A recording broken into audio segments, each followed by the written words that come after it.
오늘 본문 말씀을 보시면 7절, 8절 말씀을 보시면 하나님이 늘 우리와 함께 하신다라고 이렇게 말씀하십니다. 그리고 함께 하시는데 피난처가 되어 주신다라고 이렇게 말씀을 하십니다. 우리가 세상을 살아가다 보면 피하고 또 숨고 기대고 힘들 때 또 고단할 때 우리를 이렇게 품어줄 수 있는 사람이 있었으면 하는 그런 마음들을 우리가 가질 때가 참 많습니다. 하나님께서 우리에게 그 피난처가 되어 주시고 힘이 되어 주신다라고 이렇게 말씀을 합니다. 재난 영화들을 이렇게 보면 그럼 그 줄거리는 다른 게 없습니다. 그냥 얼마나 안전한 피난처를 확보하느냐, 그 안전한 피난처를 찾기 위하여서 또 찾은 피난처를 향하여서 나아가는 여정, 그 피난처를 확보하기 위한 여정, 이게 재난 영화들의 줄거리 또 소재 아니겠습니까? 늘 그만큼 환란의 자리에서 어려움의 자리에서 피난처는 정말 소중한 것이고 믿는 우리에게는 은혜라는 것을 우리는 기억해야 되는 겁니다. 아직까지도 여러분 세상에서는 전쟁의 소식이 그쳐지지 않습니다. 우크라이나, 러시아도 그렇고 이스라엘, 팔레스타인도 그렇고 아직까지 전쟁이 끝나지 않고 지속적으로 전쟁이 일어나고 있습니다. 우리나라도 여러분 아직까지 종전은 되지 않았어요. 휴전이에요. 아직까지 전쟁은 언제든지 일어날 수 있는 요지가 있어요. 요소가 있습니다. 그래서 편하게 이렇게 살아가고 있지만 늘 전쟁이라고 하는 것이 머릿속에서 지워지지는 않습니다. 그런 의미에서 여러분 언제 전쟁이 일어날지 모르니 여러분들의 삶의 자리에 여러분들이 또 그 하는 곳에 안전한 그런 피난처를 여러분 하나씩 마련해 두십시오. 언제 전쟁이 일어날지 모르니 집 저기 전원주택에 살고 계시는 분들은 벙커도 하나씩 파놓으시고 이렇게 언제 전쟁이 날지 모르니 또 언제 전쟁이 날지 모르니 저 아파트에 사시는 분들 이런 분들은 방독면이라도 가족 수대로 하나씩 이렇게 다 준비해 놓으셔서 전쟁이 일어날 때 그곳으로 위로를 삼고 피난처를 삼으시는 그런 여러분들이 되어야 되지 않겠습니까? 아무리 여러분 우리가 이렇게 준비를 해놓고 해도 전쟁이 나면 또 어려운 일들이 일어나면 우리가 감당이 안 됩니다. 그럼 다 방공호가 하나씩 있습니까? 방독면을 다 하나씩 다 두고 이렇게 가지고 계십니까? 없습니까? 무슨 배짱으로? 무슨 배짱으로 여러분 그렇게 살아가십니까? 우리는 여러분 특별히 그리스도인은 하나님을 피난처로 삼는 사람들이기 때문에 늘 우리의 삶의 자리가 흔들림 없는 그런 삶을 살 수가 있는 거죠. 하나님께서 오늘 말씀하시기를 내가 너와 함께 한다라고 이렇게 말씀을 하십니다. 내가 너와 함께 한다라고 하는 이 말씀은 오늘 본문에 비춰보면 난 너의 완벽한 피난처가 되어준다라는 그런 말씀입니다. 완벽한 피난처가 되어주신다. 여러분 이게 어떤 의미겠습니까? 아기 돼지 삼형제라고 하는 동화가 있습니다. 아기 돼지 삼형제. 엄마 돼지가 이제 돼지 세 마리를 세 형제를 이제 분가를 시킵니다. 너희들 이제 살 길을 찾아야 되지 않겠니? 분가를 시킵니다. 첫째 돼지가 이렇게 가다가 집이 이렇게 집단이 이렇게 많은 곳을 발견합니다. 그래서 그 집단을 가지고 집을 지어요. 저거 좋겠다. 바람만 막으면, 햇빛만 막으면, 집으로서 아주 좋은 역할을 하겠다. 집을 가지고 막 이렇게 집을 짓습니다. 집단을 가지고 집을 지어요. 그래서 다 짓고 난 다음에 그 안에 쏙 들어가서 쉽니다. 그 안에서 이제 이걸 내 집 삼아서 살아갑니다. 둘째는 조금 더 이렇게 걸어갑니다. 가다가 보니까 과일이 주렁주렁 달린 이 과일 나무들이 많이 이렇게 있어요. 그래서 야 저기 지으면 참 좋겠다라고 해서 주변에 있는 나무들을 막 다 가지고 와서 나무로 집을 딱 짓습니다. 그리고 나서 그 안에 쏙 들어가서 삽니다.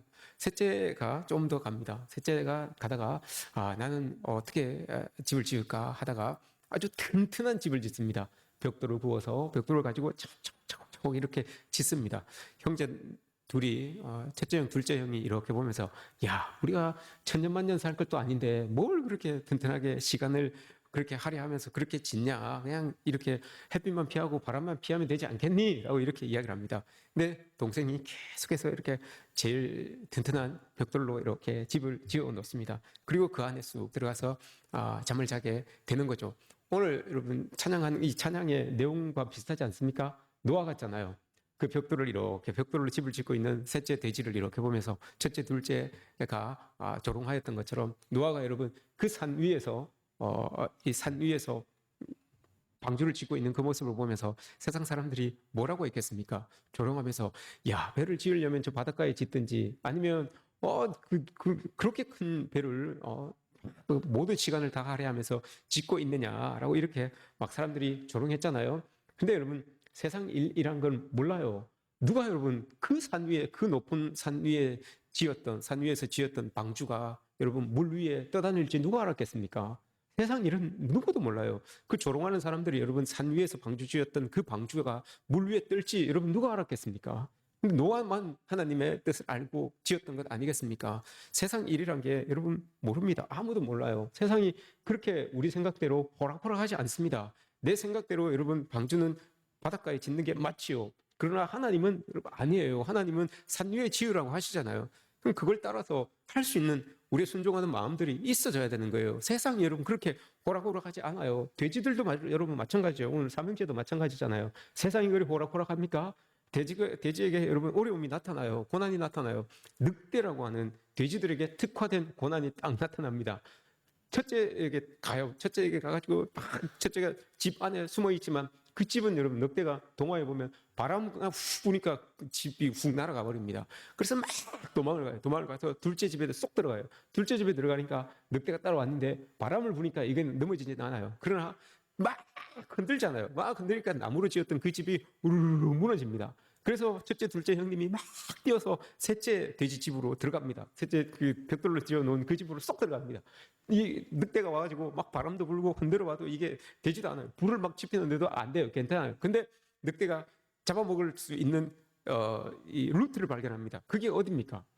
지붕이에요. 지붕에 굴뚝이 딱 있는 거예요. 거기로 들어가려고 늑대가 막 삐집고 들어갑니다. 삐집고 들어가는데 셋째가 그 모습을 딱 본 거예요. 알았어요. 그래서 안에 굴뚝에다가 아궁에다가 막 불을 뗍니다. 불을 떼가지고 물을 팔팔 끓이고 놓고 있죠. 근데 그걸 모르고 늑대가 쑥 내려옵니다. 쑥 내려와서 그 뜨거운 물에 퐁당 빠져가지고 홀딱 당하고 막 도망가잖아요. 막 도망가서 다시는 늑대가 돌아오지 않고 삼형제는 행복하게 잘 살았다더라. 이게 돼지 삼형제의 이야기입니다. 모르는 이야기입니까? 이 이야기 모르는 겁니까? 아주 처음 들어보는 이야기처럼 아주 반응해 주셔서 감사합니다. 예, 예. 이런 오늘 본문은 여러분 우리의 삶이 이런 거예요. 우리 인생의 고난이라고 하는 것, 환란의 모습이라고 하는 것, 이걸 여러분 누가 가늠할 수 있겠습니까? 환란의 양, 고난의 크기, 이걸 누가 가늠할 수 있겠습니까? 나는 이만큼 큰 고난 같은데 저 사람이 봤을 땐 아무것도 아닌 것처럼 느껴질 때도 있잖아요. 또 저 사람이 이만하게 느끼던데 또 내가 볼 때는 아무것도 아닌 것처럼 느껴질 수 있잖아요. 지극히 고난이나 환란은 여러분 이 개인적인 거예요. 지극히 환란과 어려움은 여러분 나 자신에 대한 거예요. 그러니 이걸 누가 가늠할 수도 없고 누가 판단할 수도 없는 거예요. 나름대로 준비하고 예배하고 하지만 이 세상에 여러분 온전한 피난처는 없습니다. 찾기가 어렵습니다. 그런데 하나님은 오늘 말씀에서 내가 너의 피난처가 되어줄게 라고 이렇게 말씀하십니다. 내가 너의 의지가 되어줄게 라고 이렇게 말씀을 하십니다. 2절 3절 말씀을 보십시오. 땅이 흔들려서 쩍쩍 갈라집니다. 바다가 막 뛰어놉니다. 쓰나미처럼 막 몰려옵니다. 이런 상황 속에서도 하나님께서 피난처가 되어주신다라고 이렇게 이야기를 합니다. 웬만하면 여러분 피난처는 땅이 갈라지면 다 사라지게 되는 것 아니겠습니까? 다 사라지면 그 땅 속으로 다 흡수되는 것 아니겠습니까? 웬만한 피난처는 여러분 한라산만큼 높은 쓰나미가 몰려오면 다 잠기게 되어져 있어요. 피난처의 역할을 감당하지 못하게 되어 있어요. 그런데 오늘 예수님께서는 하나님께서는 내가 피난처가 되어줄게 라고 이렇게 말씀을 하시잖아요. 자연재해로부터도 그렇고요. 또 우리 삶에 나에게 특화된 그 고난 속에서도 하나님은 나의 피난처가 되어주신다라고 이렇게 말씀하세요. 나에게 특화된 고난 여러분 있어요. 나만 고통받고 있는 그 고난 분명히 있어요. 사람들은 다 건강한데 하나님이 왜 나에게는 건강을 허락해 주지 않으셨나요? 다른 사람들은 다 좀 부하게 넉넉하게 살아가고 있는데 이게 있어요, 여러분. 다른 사람들을 이렇게 보면서 나에게 느껴지는 그 고난과 힘듦이 있어요. 그런데 하나님은 너에게 특화된 그 고난 속에서도 나는 너의 피난처가 되어줄게 라고 이렇게 예수님께서 말씀하시잖아요. 오늘 그 피난처 되시는 하나님 안에 하나님께 이렇게 기대시는 여러분들이 되었으면 좋겠습니다.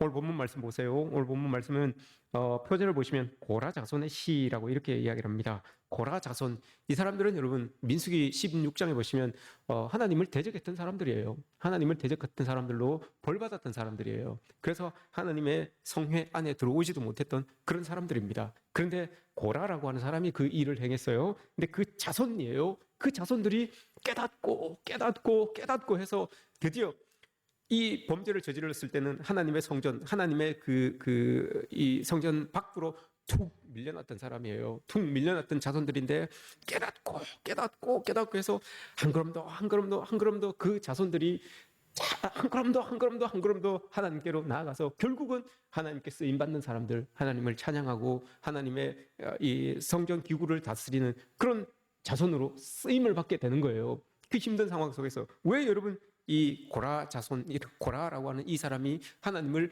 대적했겠습니까? 하나님이 세운 사람을 대적했겠습니까? 그 자리가 대적했던 그 자리가 대적해서 차지하려고 했던 그 자리가 자기의 피난처 같았어요. 야, 내가 저 자리만 가면, 저 자리에 있으면 내 모든 어려움으로부터 나를 방어해 줄 수 있는 자리가 바로 저 자리구나. 모세를 보니까, 아론을 보니까 저 자리에 앉아서 모든 사람들을 다 다스리는 것 같아요. 다 모든 사람들이 다 모세와 아론을 중심으로 움직여지는 것 같아요. 그래서 이 사람도 그 자리에 딱 가면, 내가 저 자리에 딱 앉으면 모든 사람들이 나를 중심으로, 나를 방어하며 나를 중심으로 움직이구나. 그럼 내가 저들을 피난처 삼고 살아갈 수 있겠구나. 이게 그 자리가 나의 피난처가 되겠구나. 이 생각이 있었던 거예요. 그래서 하나님 앞에 반기를 들은 거예요. 아니, 나도 똑같은 사람인데 내가 거기에 앉지 말라는 법이 있어? 나도 하나님의 일을 감당하고 있는 사람인데, 나도 저 사람들을 대표하는 사람인데 내가 그 자리에 앉지 말라는 법이 어디 있습니까? 라고 하면서 대드는 거예요.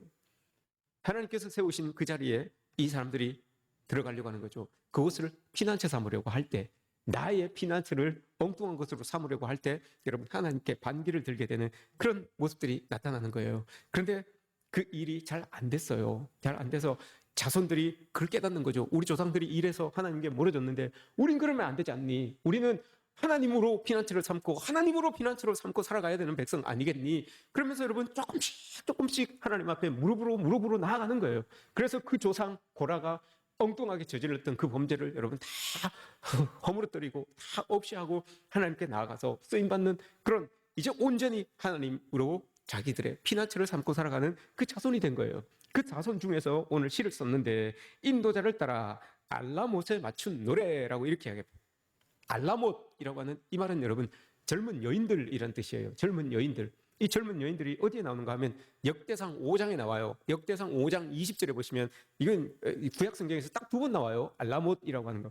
젊은 여인들이 나와서 역대상 5장에 보시면 막 비파를 들고 춤을 춥니다. 춤을 추며 노래하며 하나님을 찬양해요. 그 여인들이에요. 하나님을 찬양하는데 여러분 이 여인들이 비파를 들고 나와서 막 찬양해요. 왜 찬양하겠습니까, 여러분? 나의 피난처 되신 그 주님을 찬양하는 거예요. 나의 위로가 되시고 나의 의지가 되신 그 하나님을 막 찬양하는 거예요. 고라 자손도 마찬가지예요. 오늘 나의 피난처 되신 그 하나님, 나의 의지가 되신 그 하나님을 막 찬양하고 있는 거예요. 높여드리고 있는 거예요. 이게 여러분 역사적인 배경이 있어요. 이 역사적인 배경은 열왕기 하에 나와요. 오늘 본문 말씀 4절, 5절, 6절, 7절, 8절 요 본문을 보시면 이걸 가지고 역사적인 배경은 열왕기하 18장에 보시면 아수르라고 하는 나라가 히스기야가 다스리고 있었던 유다를 쳐들어왔을 때의 그 내용이에요. 그 내용을 가지고 그게 역사적인 배경인데 그 배경을 가지고 배경 삼아서 노래를 만든 것이 오늘 이 노래예요. 그러니까 이 노래를 읽을 때는 열왕기하 18장을 읽어보세요. 어떤 상황이었는지, 그 상황 속에서 이 노래가 나올 수 있었는지 이걸 이제 보면 되는 거죠. 어떻게 해서 이 노래가 나왔을까? 이거 보면 되는 겁니다. 유다가 히스기야가 이제 정권을 잡습니다. 아버지가 돌아가시고 나서 히스기야가 왕이 됩니다. 그리고 난 다음에 히스기야가 왕이 되었는데 아수르라고 하는 나라가 그럼 산헤립이 왕이 되고 나서 이렇게 각 나라들을 온 주변 나라들을 막 이렇게 전쟁하면서 차지하게 됩니다. 아주 강대국으로 우뚝 솟아요. 그러다가 이 나라가 이스라엘을 쳐들어오게 된 거죠. 이스라엘 쳐들어왔는데 이스라엘 쳐들어와서 온 유대를 유린합니다. 그리고 유대가 가지고 있었던 모든 보물창고를 다 털어서 가져갑니다. 이런 위기 속에 있었던 이 유다를 배경으로 오늘 이 노래가 쓰여졌다라는 것을 여러분 기억하시기 바랍니다. 아버지는 히스기야의 아버지 아하스는 친아수르파였어요. 그래서 아수르가 원하는 것을 다 이렇게 조공으로도 바치고 뭐 요구하는 것들을 다 이렇게 갖다 바쳤어요. 그래서 아수르에 뭐 한번 놀러가 아니죠. 그 왕을 방문하러 갔다가 예방하러 갔다가 그곳에서 이렇게 이단이죠. 우상에게 제단을 쌓아서 제물을 드리는 그 제단을 이렇게 본 거예요. 그러니까 제단이 멋있어 보였던 거예요. 그래서 이 아하스가 와서 이야기를 하잖아요. 아수르에 가서 보니까 제단 그 멋있던 거 있더라. 그대로 좀 우리 좀 한번 만들어 봐라. 이렇게 합니다. 그래서 성전에다가 우상의 제단을 본따서 성전을 그 안에 만들어 버려요. 그랬던 사람이 아하스예요. 다 그냥 이 아수르에서 한 데를 그대로 따라 가지고 와서 그대로 했던 사람이 이 아하스라고 했던 이 사람이에요. 근데 히스기야는 달랐어요. 히스기야는 친아수르파가 아니었어요. 우리도 우리의 힘을 비축해야 됩니다. 그래서 그 힘을 가집니다. 그래서 성전을 정화하고 해서 사람들을 믿음 안에서 하나님 안에서 다 이렇게 끌어모으기 시작합니다. 그래서 이 아수르에게서 벗어나려고 합니다. 그런데 벗어나려고 하는데 이게 됩니까? 아수르가 딱 보고 있는데 그게 되겠습니까? 그래서 아수르가 괘씸하게 여기서 1차로 들어가서 막 유린을 합니다. 막 유린을 해서 엉망을 만들어 놓습니다. 엉망진창을 만들어놔요. 그때 이 유다가 요청을 하기를 애굽 사람들에게 요청을 하고 또 옆에 있었던 구스 사람들에게도 요청을 합니다. 우리 좀 도와주십시오라고 이렇게 이야기를 해요. 그런데 아수르가 워낙 강하다 보니까 애굽도 망하고 애굽 군대도 완전히 이 패배를 당하고 구스 군대도 패배를 당해요. 그러니까 이제 아수르의 그 힘을 유다가 당해내야 되는 그 상황에 있었던 거예요. 그런 어려운 상황에 있었죠. 근데 안 돼요. 힘으로는 안 돼요. 그래서 아수르의 왕이 랍사게라고 하는 장군이 뭐라고 합니까?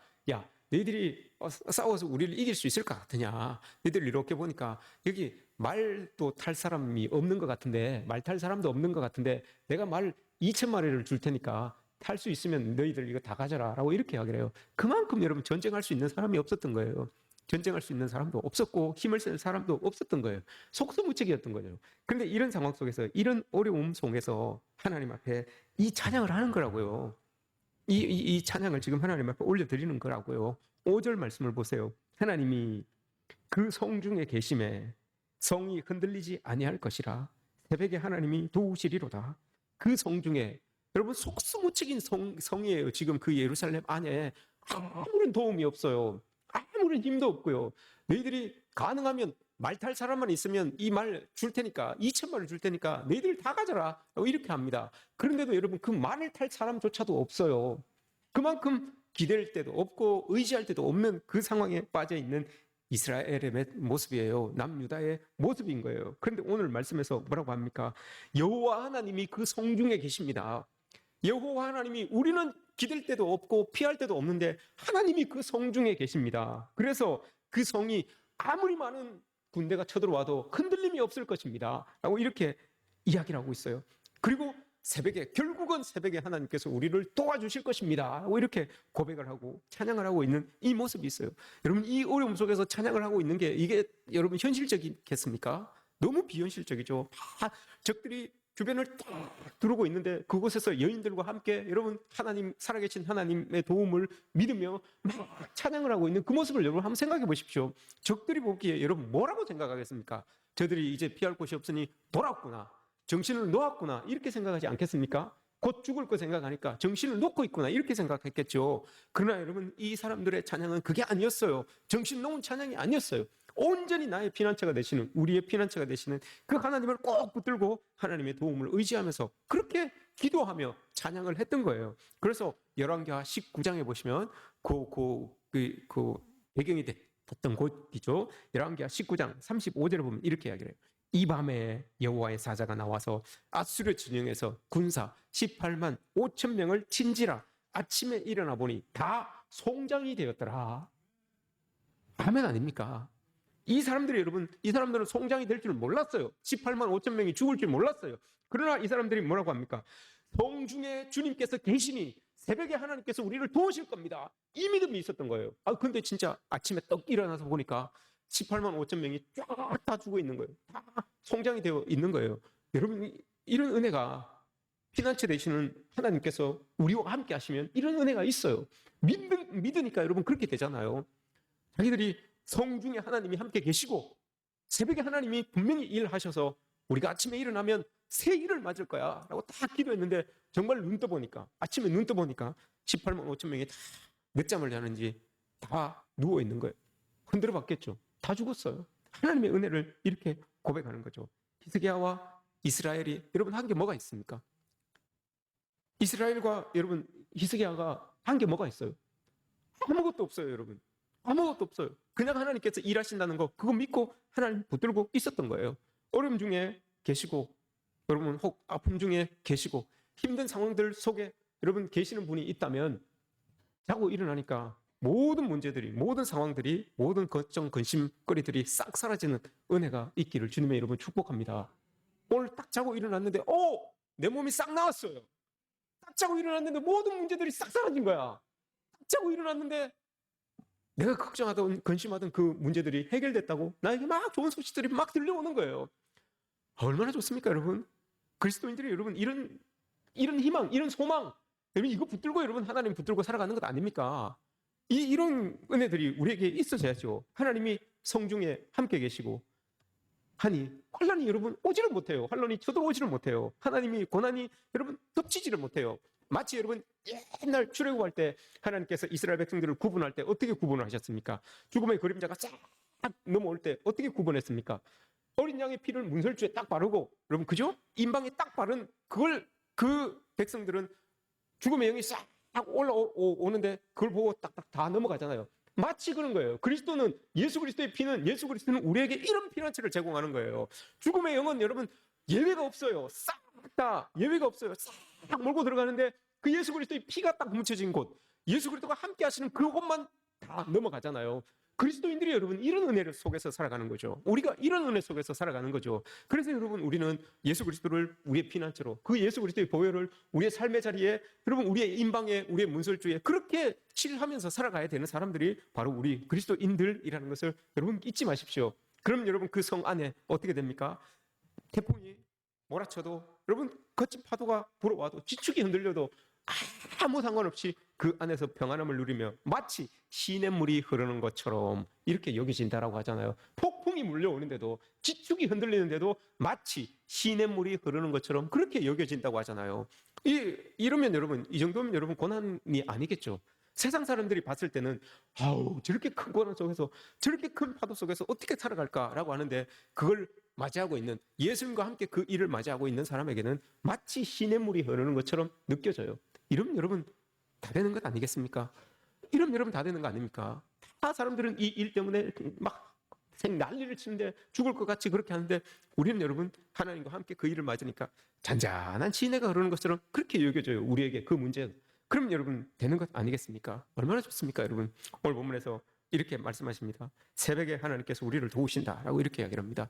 새벽은 여러분 그냥 단지 이른 시간을 이야기하는 게 아니잖아요. 새벽이라고 하는, 여기에서 고백하고 있는 새벽이라고 하는 것은 어둠의 끝, 밝음의 시작, 이 사이가 새벽이에요. 그죠? 어둠의 끝, 밝음의 시작, 이 사이가 새벽인 거예요. 근데 이걸 또 다르게 이야기를 해요. 새벽이라고 하는 것은 오늘 본문 말씀의 배경이 되었던 그 아수르가 여러분 이스라엘 백성들을 꽉 이렇게 두르고 있었어요. 아수르 백성들이 딱 두르고 있었어요. 그 두르고 있었던 그 상황, 그리고 아침에 딱 일어났는데 다 죽었어요. 그 죽어 있던 상황, 요 사이가 새벽인 거예요. 그럼 이 사이는 뭐 하는 시간일까요 여러분? 하나님께서 우리를 위하여서 일하시는 시간이에요. 오늘 여기서 이해하고 있는 새벽에 하나님이 도우신다라고 하는 이 의미는 하나님께서 우리를 위하여서 일하시는 시간이다라고 하는 거예요. 우리가 딱 봤을 때 절망이 눈에 딱 보였어요. 절망이 18만 5천 명이 이스라엘 백성들을 딱 두르고 있었어요. 너무너무 절망적인 거예요. 근데 여러분 눈 감고 딱 히스기야 왕이 눈 감고 잤어요. 자고 일어나니까 모든 사람들이 다 죽고 문제가 싹 해결됐어요. 이게 여러분 새벽에 도우신다는 뜻이에요. 문제를 안고 딱 잤지만 일어나 보니까 문제가 없어져요. 나는 아무것도 안 했는데 여러분 나를 위하여서 일하시는 그 하나님이 일하셨던 거예요. 내가 쉬고 있었던 그 시간 동안, 내가 잠자고 있었던 그 시간 동안 하나님께서 나를 위하여서 일하셨던 거예요. 시편 121편에서 뭐라고 합니까? 이스라엘을 지키시는 이는 졸지도 아니하시고 주무시지도 아니하신다고 하셨어요. 우리를 도우시는 그 하나님은 여러분 우리가 힘들고 지쳐서 어려워서 그 우리의 환난과 우리의 고난을 보면서 여러분 들지 못하는 그 잠을 청해요. 잠자리에 들지 못한 잠 들지 못하면서 한숨 짓고 있는 그런 와중에도 그런 모습으로 여러분 우리가 잠자리에 이렇게 누워 있어요. 근데 자는 둥 마는 둥 해서 눈을 뚝 떴는데 일어나서 보니까 모든 일들이 다 문제가 다 해결이 되어 있어요. 그 고민하고 걱정하고 두 발 뻗고 잠자지 못하고 있었던 그 우리의 심정을 아시고 우리의 상황을 아시고 하나님은 졸지도 아니하시고 주무시지도 아니하시고 우리의 그 걱정을 없애시기 위하여서 그 새벽에 그 밤에 여러분 문제를 해결하시기 위하여서 종횡무진 움직이셨던 거예요. 종횡무진 일하셨던 거예요. 그리고 우리가 눈 딱 떠서 보니까 18만 5천 명이 싹 정리되는 그런 은혜를 경험하게 되는 거죠. 여러분 하나님은 우리의 피난처이신 하나님은 이런 분이에요. 우리를 위하여서 졸지도 않으시고 주무시지도 아니하시고 우리가 쉬고 있는 그때에 하나님은 열심히 일하셔서 아침에 우리에게 기쁨을 주시는 아침에 우리에게 소망을 주시는 그런 하나님이 바로 피난처이신 하나님이다라고 하는 것을 오늘 시편 기자가 고백하고 있는 거예요. 우리에게도 이런 하나님이 고백되어지시기를 주님의 이름으로 축복합니다.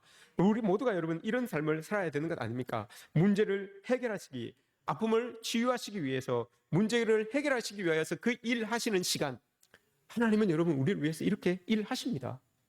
문제를 보고 막 아파하고 힘들어하지만 아침에 딱 일어나니까 그 모든 문제들이 다 사라졌어요. 하나님이 여러분 일하시는 거예요. 이들이 여러분 한 건 뭐가 있어요? 아무것도 없어요. 아무것도 없어요. 그냥 오늘 말씀에서도 이야기하던 너희는 가만히 있어라. 10절 말씀에서 말씀하시죠. 만군의 여호와께서 이르시기를 너희는 가만히 있어. 내가 하나님됨을 알지어다. 가만히 있어 라고 이렇게 이야기를 합니다. 이 말씀을 또 한 번 더 하십니다. 출애굽기 13장 14장에서 한 번 더 하시죠. 홍해 앞에서 이스라엘 백성들을 애굽에서 끄집어내실 때 홍해 앞에 딱 서게 되었어요. 사람들이 막 이제 우리 다 죽었다라고 이렇게 이야기를 하죠. 그때 뭐라고 합니까? 하나님께서 모세를 향하여서 너희는 가만히 있어. 하나님께서 어떻게 구원을 베푸시는지 보아라 라고 이렇게 이야기를 합니다. 가만히 있어 라고 이렇게 말합니다. 여러분 여기에서 가만히 있으라고 하는 뜻이 뭡니까? 복지부동으로 숨소리도 내지 말고 가만히 있어라 이 말이 아니에요. 여기에서 가만히 있어라 라고 하는 것은 여러분 나의 상황을 인정하라는 거예요. 나를 인정하라는 거예요. 그리고 하나님 나에게 지금 주어진 이 환경을 받아들이라는 거예요. 여러분 나를 인정하십시오. 나를 인정하지 못하면 내 환경을 받아들이지 못하면 여러분 우리 가만히 있지 못해요. 어떻게 좀 해결해 보려고 이리 뛰고 저리 뛰고 막 해요. 근데 안 돼요 그게 여러분. 그래서 하나님께서는 그 아시고 너희는 가만히 있어라 라고 이렇게 말하는 거예요. 너 스스로를 인정해라. 네가 약하고 부족하다는 것을 너 인정해라. 그리고 네 환경이 지금 네 상황이 어렵고 힘들다는 것을 네가 받아들여라. 근데 그 안에는 놀라운 의미가 또 있어요 여러분.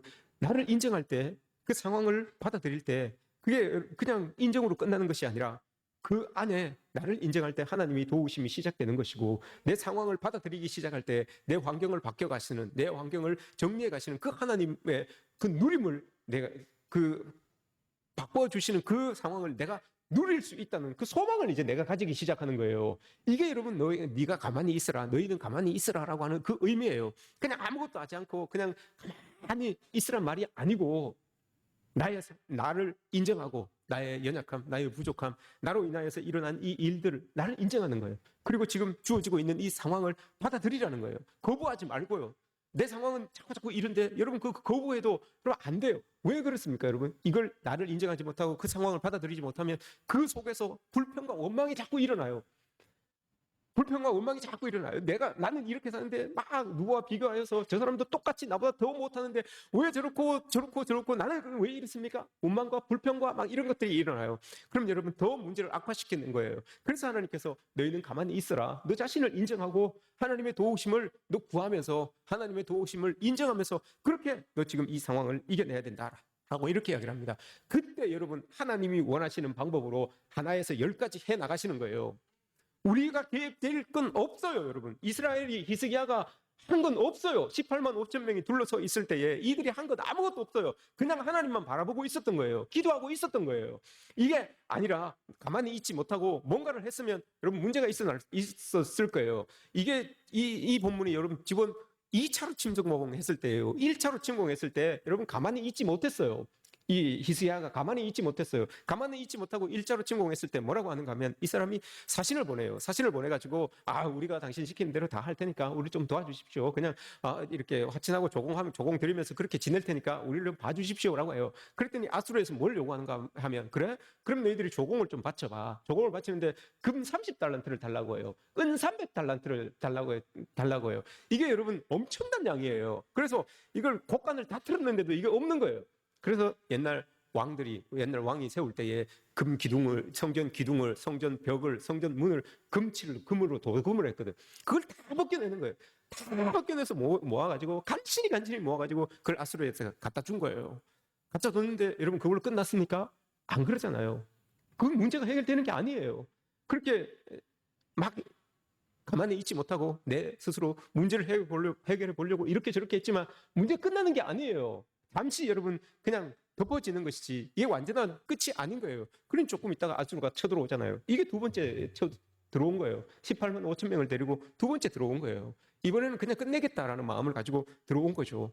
이런 거예요, 여러분. 우리가 해결해 보려고 노력은 하지만 그 노력 안에는 지극히 인간적인 방법밖에, 지극히 세상적인 방법밖에 생각이 안 되니까 그게 더 문제를 크게 만드는 일들이 있어질 수밖에 없다는 것을 우리는 꼭 기억하고 하나님 앞에 붙들려 있어야 돼요. 그래서 하나님이 너희는 가만히 있어라 라고 이렇게 이야기를 해요. 나를 인정해라, 너를 인정해라, 그리고 그 상황을 받아들여라. 그러면 하나부터 10까지 하나님이 개입하여서 그 모든 일들을 정리할 것이다 라고 이렇게 이야기를 해요. 그래서 여러분 정말 출애굽기에서 하나님께서 홍해 앞에 있을 때에 이스라엘 백성들에게 너희는 가만히 있어서 내가 너희에게 행할 일을 보고 하나님됨을 알아라 라고 이렇게 말씀하셨어요. 그래서 정말 하나님께서 가만히 있는 이스라엘 백성들에게 들어가셔서 그 일들을 행하시잖아요. 어떻게 행하십니까? 하나부터 10까지 광야로 집어넣으셔서 광야로 들어가셨는데 이제 보세요. 물을 쭉 갈려가지고 마른 땅을 걸어가게 하십니다. 마른 땅으로 쭉 건너가게 하세요. 광야에 들어가서 먹을 게 없잖아요. 그 땡볕에서 걸어갑니다. 구름 기둥을 딱 세워서 햇빛을 딱 가려줍니다. 먹을 게 없으니까 만나를 딱 내려주십니다. 고기가 먹고 싶다 하니까 메추라기를 먹여주십니다. 물이 없다고 하니까 반석에서 물을 터뜨려 주십니다. 이거 다 여러분 하나님의 방법이에요. 인간의 방법으로 여러분 어떻게 반석에서 물을 낼 수가 있겠습니까? 어떻게 여러분 인간의 방법으로 그 많은 사람들을 고기를 제공하고 그 많은 사람들에게 여러분 먹을 것을 제공할 수 있겠습니까? 이거 다 하나님의 방법이에요. 인간의 방법으로 여러분 어떻게 그 홍해를 마른 땅을 밟고 지나갈 수가 있겠습니까? 이거 다 하나님의 방법이에요. 가만히 있어서 너희는 가만히 있어 하나님이 어떻게 일하시는지 기대하고 바라보니까 정말 하나부터 10까지 우리는 생각지도 못했던 그 하나님의 방법으로 이스라엘 백성들을 쭉 이끌어 가시는 것을 여러분 경험하게 되잖아요. 우리가 할 수 있는 것은 하나님 앞에서 환난 가운데 고난 가운데 빠져 있는 우리가 하나님 앞에 할 수 있는 것은 하나님이 어떻게 일하시는지 믿고 받아들이면서 하나님만 바라보고 있는 것, 이게 여러분 우리가 할 수 있는 거예요. 이게 여러분 하나님께서 우리를 도우시는 방법 아닙니까? 바람의 세기가 여러분 다 달라요. 파도의 크기가 다 다릅니다. 그러나 여러분 중요한 것은 그게 아니에요. 우리가 아무리 큰 파도, 아무리 큰 센 바람이 불어와도 우리의 피난처는 하나님, 그 하나님 안에 있으면 이 모든 것들은 아무것도 아니다, 순풍같이 느껴질 뿐이다 라는 것을 우리는 믿고 나아가는 거예요. 환난 중에 큰 도움이시다. 1절 말씀에서 하나님은 우리의 피난처시오, 우리의 힘이시오, 환난 중에 만날 큰 도움이시다. 이 말씀이 여러분 환난 중에 만날 큰 도움이시다. 내가 어려운데, 내가 힘든 상황에 빠졌으면 언제라도 불러서 도움을 요청할 수 있는 분이다, 이런 뜻이에요. 언제라도 여러분 힘드십니까? 어려우십니까? 언제라도 하나님을 부르십시오. 언제라도 하나님을 초대하십시오. 그 어려움의 현장 속에, 그 아픔의 현장 속에 하나님을 부르십시오. 초대하십시오. 그러면 여러분 하나님은 약속하시잖아요. 언제든지 내가 도와줄게. 언제든지 너희들을 위로가 되어주고 피난처가 되어줄게라고 이렇게 말씀하시잖아요. 하나님은 그렇게 말씀하시는데 우리가 그 하나님을 초대하지 않아요. 우리가 그 하나님을 여러분 부르지 않아요. 그리고 나의 방법으로 자꾸 그 어려움을 해결해 보려고 해요. 그러니 문제가 여러분 산더미처럼 더 많아지는 것 아니겠습니까? 오늘 말씀에서 이야기합니다. 이 여인들이 할 수 있는 게 아무것도 없었어요. 그 어려움 중에 여러분 여인들을 불러놓고 하나님 앞에 하나님만 바라보며 기도하면서 하나님께 찬양을 올려드리는 거죠. 하나님이 도와주십시오. 하나님이 이 성중에 함께 계셔서 우리를 도우시는 분 아닙니까? 찬양하는 거예요. 그랬더니 정말 아침에 일어나니까 모든 문제들이 여러분 눅 녹듯이 싹 사라져 버렸어요. 얼마나 좋습니까? 이런 은혜가 여러분 올 한 해 여러분들 모두에게 있었으면 좋겠어요. 문제만 여러분들에게 있는 게 아니라 이런 일이 있으면 여러분 문제가 수백 가지인들 무슨 그죠? 무슨 걱정이 있겠습니까? 5만 가지 문제가 있은들 무슨 걱정이 있겠습니까? 이런 하나님이 나에게 있다면, 이런 하나님을 내가 피난처로 삼고 있다면 만 가지 문제가 있어도 여러분 걱정거리가 없잖아요. 이런 모습들이 있어져야 되는 거죠. 오늘 우리가 할 수 있는 것 이렇게 하고 난 다음에 여러분 8절 와서 여호와의 행적을 볼지어다 그가 땅을 황무지로 만드셨도다. 이걸 여러분 우린 자랑해야 되는 거예요. 우리에게 일어난 일들 와서 봐라. 야 하나님이 이렇게 해주셨다. 이거 지금 찬양하는 거잖아요. 와서 봐라. 문제로 가득 차 있었는데, 어려움으로 가득 차 있었는데 아침에 딱 일어나서 보니까 모든 문제가 싹 해결이 됐어요. 그리고 나서 이스라엘 백성들이 뭐라고 합니까? 하나님께 찬양을 하는데 세상 만민들을 향하여서 부르짖는 거예요. 세상 만민들아 와서 봐라. 하나님이 우리에게 행하신 이 일을 와서 봐라. 듣지 말고, 우리를 통하여서 듣지 말고 너희들이 직접 와서 봐라. 이게 하나님이 하신 일이다. 우리에게 지금 창이 있냐? 우리에게 활이 있냐? 우리에게 뭐가 있냐? 아무것도 없는데 창을 들고 활을 들고 수레를 끌고 온 사람들이 저 지금 널브러져 있는 것을 저 봐라. 이게 다 하나님이다. 이게 우리 하나님, 내가 피난처로 삼고 있는 하나님께서 하신 일이다. 너희들 와서 봐라. 라고 이렇게 기쁨을 주체하지 못하고 여러분 하나님 앞에, 세상 사람들 앞에 하나님을 소개하고 있는 이 찬양의 모습인 거예요. 우리의 모습이 여러분 이랬으면 좋겠어요. 뭐도 없고 돈도 없고 건강도 없고 권력도 없고 힘도 없지만 하나님이 하셨어요. 와서 좀 보세요. 라고 여러분 이렇게 좀 자랑했으면 좋겠어요. 여러분들의 삶에 이런 자랑거리들이 좀 넘쳐났으면 좋겠습니다. 할 수 있는 게 뭐가 있다고요, 여러분? 아무것도 없어요. 그러나 단 한 가지, 아무것도 없지만, 할 수 있는 게 아무것도 없지만 가만히 있으면서 하나님을 보는 거예요. 새벽에 일어나서 우리를 도우실 그 하나님, 내가 고난에 빠져 있고 그 고난이 이제 벗어나서 내가 하나님을 찬양할 그 사이에서 열심히 우리를 위해서 일하시는 그 하나님, 그 하나님을 믿고 기도하면서 여러분 우리는 있는 거예요. 그럼 여러분 아침에 눈을 딱 떴을 때 모든 문제가 사라지는 그 은혜를 맛보게 되는 거죠. 여러분 모두에게 그런 은혜가 있기를 주님의 이름으로 축복합니다. 우리가 살아가는 이 삶이 시편 46편의 고백이 되는 그런 삶이 되었으면 좋겠습니다. 여러분 모두에게 이런 은혜가 있기를 주님의 이름으로 축복합니다.